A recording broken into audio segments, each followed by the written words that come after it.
Nagubaan iyaalam taanaan ijoollee keenya maal gochuu danda'a? Filatino kaasuu yaaliin ture jalqaba sepsisii qaama blood infection dhiigaa jechuudha. Inni gara maalitti fiduu danda'a? Septic shock dhiigaa yookiin immoo fasaashii qaama isaa keessa jiru gabbuusu isaan barbaadu inni baay'ee gareedha. Maaliif kalee miidhuu danda'a, sammuu miidhuu danda'a, onnee miidhuu danda'a.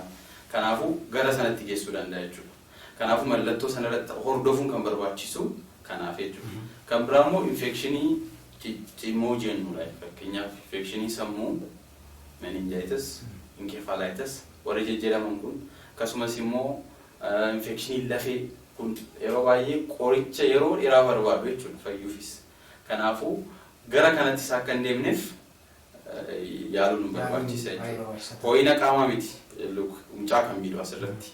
Ho'inni qaamaa iyyuu sammuu ho'ina qaamaatu hin ta'in ho'ina qaamaa sana kan fide sanatu mucaa sana miidhuu danda'a jechuudha. Kan biraa immoo yeroo baay'ee hojii irratti kan argine dhibee kaansarii qaba mucaan kaansarii dhiigaa qaba. Garuu mana yaalaas deemee mirmaraan garaagaraas baadiyyaarra waan hin jirreef kun soomumaa moksaasilii fudhadhu. Kana ituma akkas jedhamu irra ture kaansariin sun itti cimuu waan danda'uuf infekshinis darbanii yaaluun barbaachisa jechuudha. Fakkeenyaaf qoricha moksaasilii garaagaraa fudhatee iddoo garaagaraa irratti ho'inni qaamaa isaa gadi bu'u taanaan fakkeenyaaf TB fudhannaan TB'n ho'inni qaamaa isaa torban lamaan ol irra ture taanaan kana taanaan dhukkuba biraas immoo shakkuun baay'ee barbaachisaadha jechuudha.